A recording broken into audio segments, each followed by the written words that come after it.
Less Lethal Contingencies. Alan here.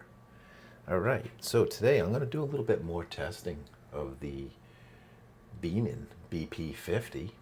Okay, going to be doing some more testing of the doubled up magazine springs, which lately I haven't been having any trouble, at least with the 4-gram ammunition anyways, doubling up with the two springs. I had 3 busted magazines, so as it turned out, I had some extra springs. So I figured, why not try it?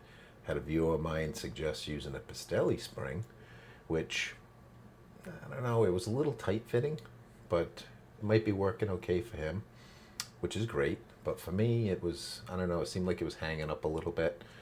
Didn't like that it didn't go into the follower like the BP50 springs do. So, but hey, you gave me a great idea to try to strengthen up the spring, and that seems to be helping. So running double springs, okay, BP50 springs, seems to be helping. I haven't had a mag drop with the 4-gram ammo yet. Okay, now I don't know what it's going to do with the heavier steel ball bearings. And so far that's only been under CO2 pressures. So what I'm going to do today is I'm going to test this doubled up BP50 magazine, or doubled up spring. And I'm going to test it again with the 4-gram first. I have 6, 7 of these 4-gram Air Tactical Jewels, 12.7 millimeter ammo.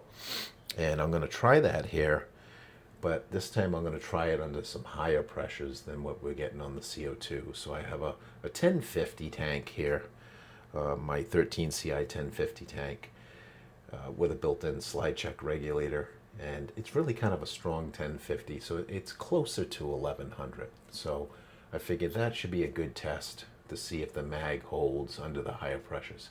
If it does hold just fine, then what I'm going to do is I'll go ahead and try the steel ball bearings again. These 8.4 gram or 8.34 gram is basically what they're weighing out to be, 12.7 millimeter.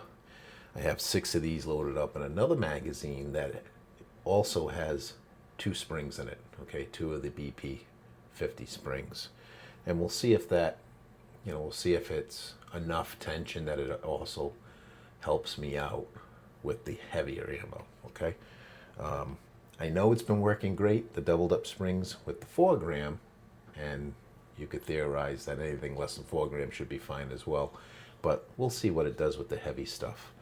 All right, so I'm going to air this marker up. Now, I'm not running the alley expansion today, mostly because it's making it way too long with this 13 CI tank, okay? And I don't want to really run my 1125 tank, which is shorter, but I really don't want to run that on this gun right now. It's pretty intense, pretty high pressure. So I'd rather run something no more than 1100 on here. Even a little less, okay? I got plenty of 800 PSI options I can run through here, but the point of this test is I want to see what it's going to do with higher than CO2 pressures, okay? So that would be in the neighborhood of 9, 1000, 1050, 1100 max, right? So that's what we're going to do here. I got the freestanding cranny set up and set the feet per second, and I got that mess picked up that I made yesterday, huh? Did I? Man, I have a blast with that. Oh my goodness. I don't know if you saw it yet, but you got to check out. I know it's a long video, but it's I tested 3 different markers. I guess you could say 3 different ammunitions as well. Well, 4 probably. 4 different ammunitions, shaped, pointy stuff. 50 cal, 68 cal. Yeah, shooting through some St. Louis ribs, like I called it, less lethal style ribs, right? Less lethal style. Actually cooking those up today.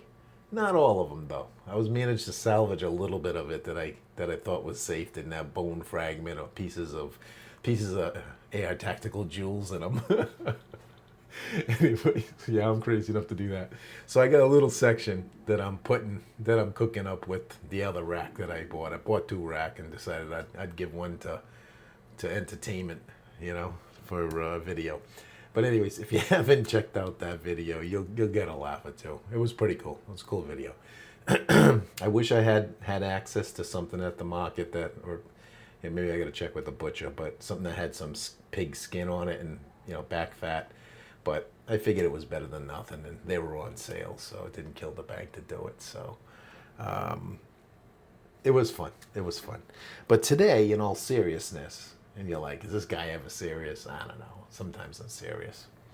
I just want to check these mags out and just put some higher pressures in there. See if that doubling up of the mag is going to help for me. I hope it is. You know, I mean, I know it's working fine for 4 gram, which is just okay with me because I get my best numbers really out of this gun, especially on CO2 with with the 4 gram. And you could argue that the steel ball bearings, the 8.4 gram, are probably a little heavy, but now I got a boatload of those, man, that I want to shoot at the range because they're cheap, you know. So I'm hoping that I can do that without having to worry about the magazines. But worst case scenario, again, from another viewer, I picked up a little tidbit. I had been using a service loop, you know, going back to the days with the X68 when I was having mag drops, which incidentally, those mag drops stopped after I beefed up the springs on those mags. So I'm thinking maybe that was, you know, I haphazardly fixed it and didn't realize it wasn't even intentional, but I haven't had a problem since then. So I put a little Velcro strip that I'm just going to run under the magazine just as another layer of insurance, if you would, because I'm tired of buying magazines. And thank you, Barry, for sending me that one mag, and then I bought another one, so now I'm back to 3 magazines. But it gets a little costly to keep busting magazines if they fall out of the gun and they break on the floor. So I got this little strip of Velcro. I'm not going to be forcing it to stay into the gun. The idea of this for me is just to kind of provide a little bit of a loop under the magazine, so I don't have to put my hand under it like I've been doing. I can hold it like this, and if it does eject, it should keep it from hitting the floor. That's all this is about. So we're gonna do that. Yeah, that's what we're gonna do. So let me air this up on 1050. Again, it's a strong 1050. Oh goodness, I guess I never pumped this bloody thing up, did I? All right, I only got about 15 psi in here. I guess I didn't pump it back up after yesterday's festivities. So 1500 should be enough to at least check the 4 grams anyway. So we'll rock with this and see how it goes. Yeah, should be enough. All right, so let's air it up. And then I'll put my ear protection on. All right, that sounded good.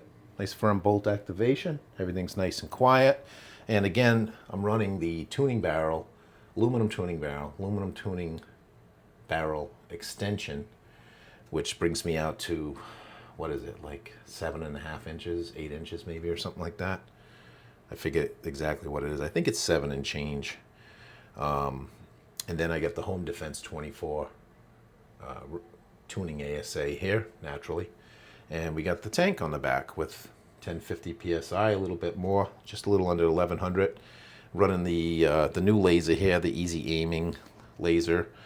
And there was another mod too. Oh, and I'm still running my spacer mod or birdcage mod as well in this, so which helped out a lot yesterday. If you notice those numbers, I didn't have that real high hot shot, right? I had almost close to 52, 53 joule hot shot with the factory spacer in there.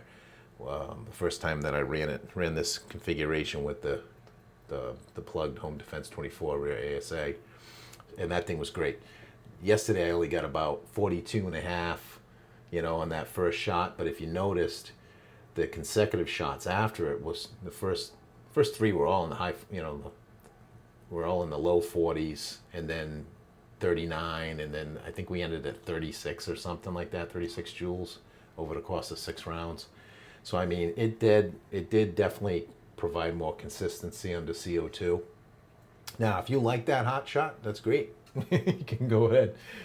Maybe you won't need to shoot more than once if you got a crazy hot shot like that. 52 joule hot shot. So I did notice some consistency there, consistency gains. Come on, talking so much, the lights quieten it up. All right, come on. Yeah, things getting old, so like everything around here. All right, so we're aired up. Long story short, well, I have that mod in here as well, and that's the homemade mod that I did. The one that I was speaking about in the O-ring video. So we are good. We are aired up. I'm going to go ahead and put my air protection on, and then we'll load it up.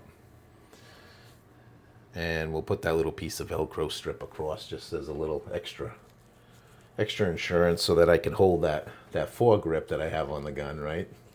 A nice looking foregrip that I like. And we'll see what this thing does on 1050, strong 1050. We'll start with the 4 grams. 1, 2, 3, 4, 5, 6. I got 7, but I'll probably just shoot 6 of these. All right, we are hot. We are aired up. We have ammo. Laser is on. Just going to take this. I put a little piece of Velcro on one side and then the other. Just going to make a little service loop. That's all I'm doing with it. Okay, just kind of like to cradle it so I don't have to hold my hand under there just in case it does let go. And I'm not thinking it's going to with the 4 gram, but when I go to test the heavier stuff, there's a good possibility that the mag's going to release. So I can hold it this way now. So that's what that's about, guys. All right. I know, yips and yaps a lot. Got the gift for gab. All right. Okay, so this is a 1050 PSI, high pressure air, 4 gram air tactical joules, tuning barrel extension. And let's see how it goes. Testing the doubled up mag springs on the BP50 magazines. There we go, shot 1. Whoop. Yeah, didn't read on the cranny. That stinks. All right, good news is the mag held just fine under 1050, a very hot 1050 PSI. Okay, it didn't even open a little bit, nothing to close on here. So that's good. The cranny didn't read though. Set the feet per second. All right, let's try it again. Shot 2.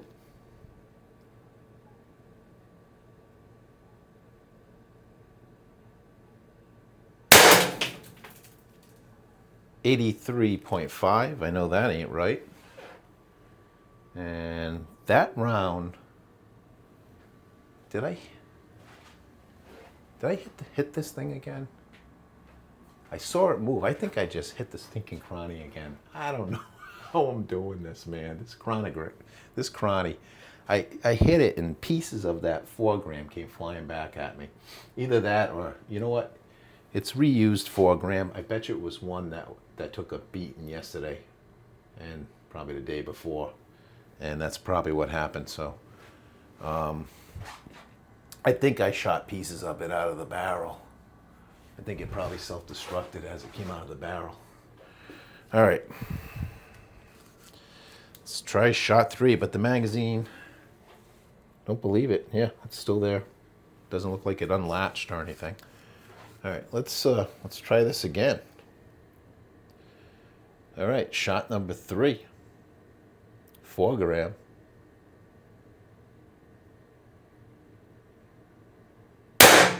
.517.7 feet per second.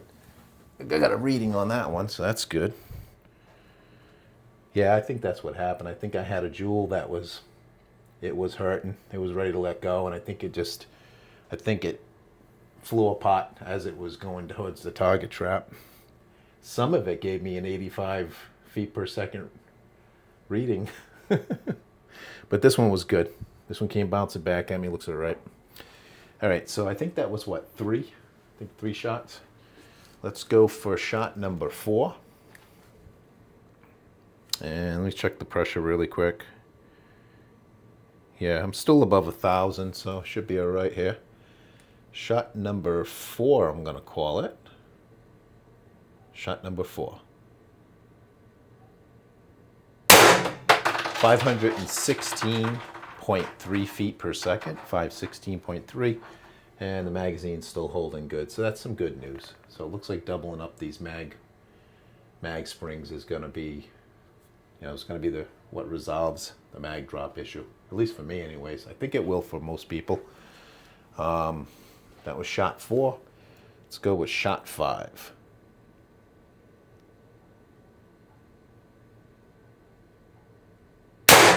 $516.4 feet per second, 516. We're still looking good on the mag. And like I said, that was shot 5, I think. I looped it around where it's just to kind of catch the magazine, not so much hold it in there, because I still want to see if the mag is trying to drop. Okay, I want that data.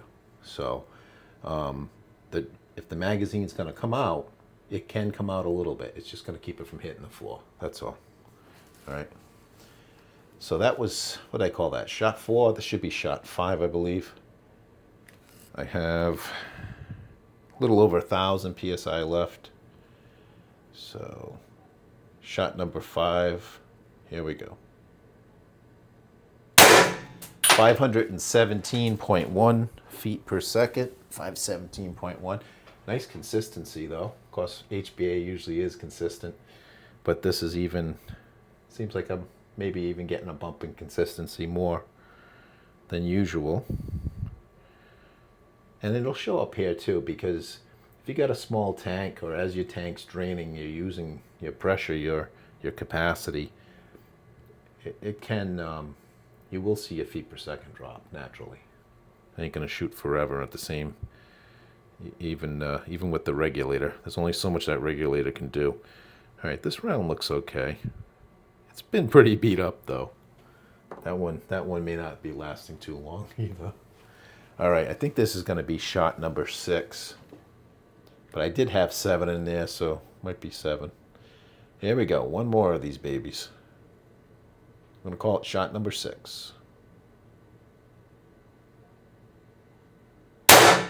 514.3 feet per second. Again, nice. 514.3. Nice consistency. All right. Let's see.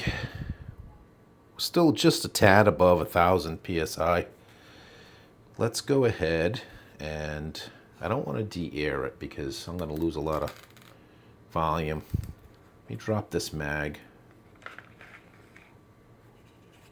And if my count is right, see, this one's got the screwy magazine detents.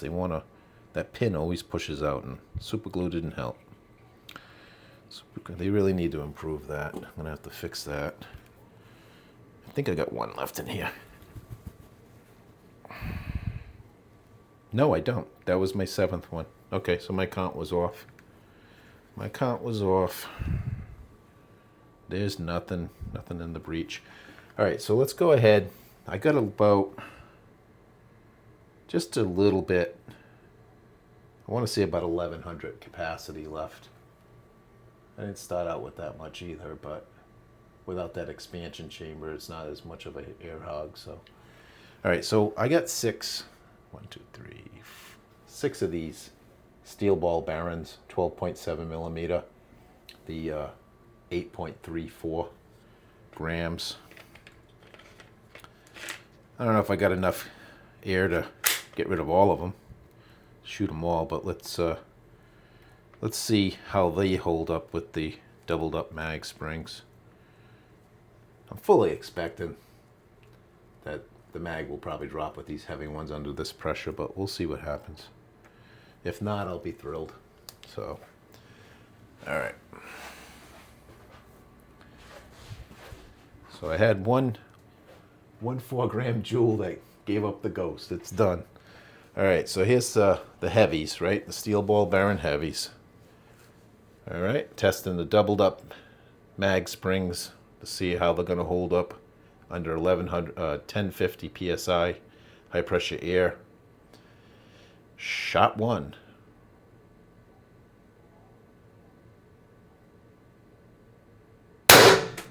(365.2 feet per second).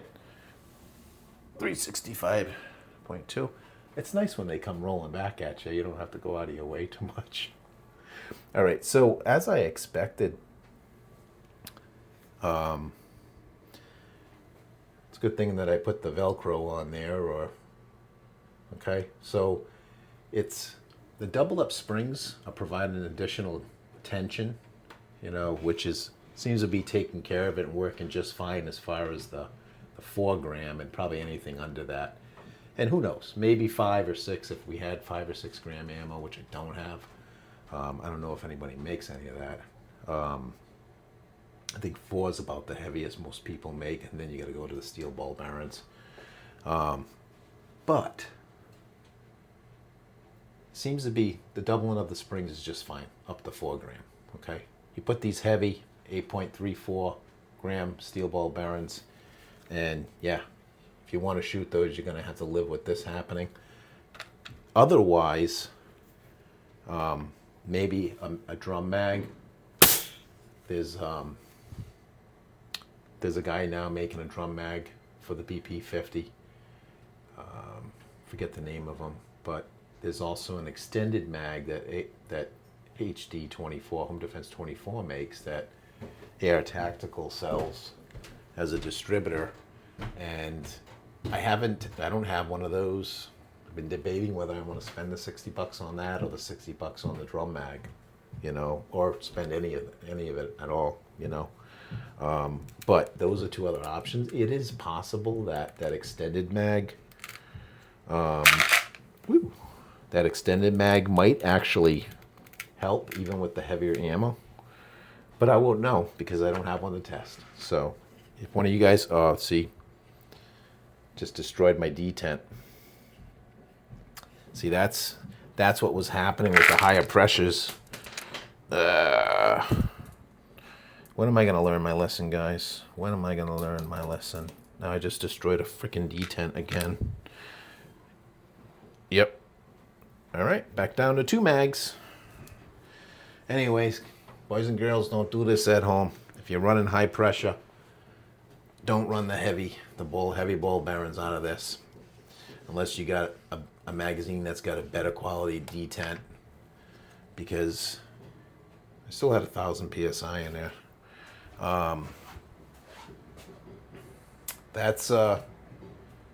These magazine detents are garbage. I mean, what else is there to say about it? There really isn't anything else to say in it. It's just freaking garbage. That's all it comes down to. They're not, until I find someone that can sell me just replacement detents, and I have no idea if anybody's making them. So now I just destroyed that detent using, the heavier balls. They must be, even with the doubled up spring, must be too much. So we're good up until 4 gram. But if you're going to shoot anything heavier than 4 gram, not only are you probably going to get a mag drop, but you're risking destruction of the detent. I think what's happening is these detents, the pin gets loose and it slips off, and then it kind of is cockeyed in there and just somehow just takes a beating. That's my best guess. So anyways, yeah, back down to 2 magazines. That stinks. But I'm collecting all kinds of extra springs every time one of these breaks. Anyways, that's the test, guys. A little bummed about that. I really wanted to shoot that heavier ammo, but the 4 gram, they're flying good, and they got so much more speed, and you're still creating some pretty good joules out of it, though. So I'll update speaking of joules, I'll update the joules on the video on what I got for the 4 gram, and I don't even know. Yeah, I think I did rattle off what I got on that one steel ball bearing, but I'll update the video on that. And like I said, it seems the doubling up of the springs seems to be taking care of the problem as far as up to 4 gram. How far, between 4 and the 8.34 gram, is there another, a size if we had another weight? Maybe, maybe all the way up to 7 gram, but I don't know because I don't have anything. Actually, I do have some of the smaller steel ball bearings that are 7.11 or between 7.11 and 7.14 grams. But honestly, at this point, I'm down another magazine. Am I going to risk it? No. I'm just going to keep shooting 4 gram ammo. And when I go to the range, I'm just going to start shooting the aluminum, the 2.7 gram alien play aluminum, because they're cheap, they're expendable. And that's about the heaviest stuff that I have in 50 cal that's cheap enough to just shoot off into a berm and not have to worry about retrieving it. The steel is what I liked, and I bought a lot of these, but I can still use these in my TR-50, and my torpedo as well, because there's no magazine to break, at least not this kind of magazine. So anyways, thanks for watching. Hopefully you're having a great day. Stay tuned for more less lethal content. Peace out.